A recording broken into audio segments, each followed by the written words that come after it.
Dans un petit village entouré de vastes savanes, près des rives du fleuve Niger, se trouvait un arbre ancien, un gigantesque baobab que les habitants appelaient l'esprit vivant. Ce baobab était réputé pour abriter une sorcière légendaire, Mama Nyoka, une femme aussi vieille que l'arbre lui-même, selon les récits des anciens. Mama Nyoka était connue pour ses pouvoirs extraordinaires. Elle maîtrisait les éléments, pouvait parler aux animaux, et son souffle était capable de guérir ou de maudire. On disait qu'elle n'était ni bonne ni mauvaise, mais qu'elle rendait justice en fonction des intentions des gens qui osaient la déranger. Un jour, un jeune homme du village, nommé Bayo, décida de chercher Mama Nyoka. Bayo n'était pas comme les autres. Il avait grandi avec un profond respect pour les contes de son peuple. Mais il portait un secret.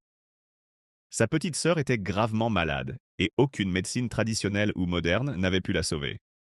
Des rêves récurrents lui murmuraient que la sorcière du baobab détenait la réponse. Alors que le soleil se couchait, Bayo s'enfonça dans la savane. Le grand baobab se dressait, imposant, ses racines semblant sortir de la terre comme les griffes d'une bête. Une brise mystérieuse soufflait, et il entendit une voix douce mais effrayante. Pourquoi viens-tu me déranger, enfant? Bayo, tremblant, expliqua sa quête avec humilité. Il parle de sa sœur et de son amour pour elle, promettant qu'il ferait tout pour la sauver. Mama Nyoka apparut, enveloppée dans un voile de fumée bleutée. Ses yeux brillaient comme deux étoiles dans l'obscurité. La vie et la mort sont les fils d'un même tissu, Bayo. Sauver ta sœur a un prix. Es-tu prête à payer? Bayo hocha la tête sans hésitation. Mama Nyoka tendit une calebasse remplie d'un liquide doré.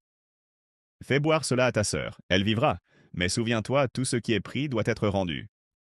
Bayo remercia la sorcière et courut vers le village. Sa sœur but le remède et, comme par miracle, elle retrouva sa santé en une nuit. Le village tout entier célébrait, mais Bayo, lui, restait préoccupé. Quelques mois passèrent, et une nuit de pleine lune, une ombre entra dans le village. C'était Mama Nyoka. Bayo, il est temps de payer. Le jeune homme, pris de peur, supplia de savoir ce qu'elle voulait. Je ne veux ni ton sang ni ta vie. Je veux ton cœur, ton courage. Viens avec moi, deviens mon apprenti, et apprends à équilibrer les forces du monde. Ainsi, Bayo quitta son village pour vivre avec Mama Nyoka sous le baobab. Il apprit la magie, la sagesse des anciens, et le pouvoir de guérir autant que de punir. Des années plus tard, il devint un homme respecté, connu comme le gardien des racines, poursuivant l'héritage de Mama Nyoka avec justice et compassion.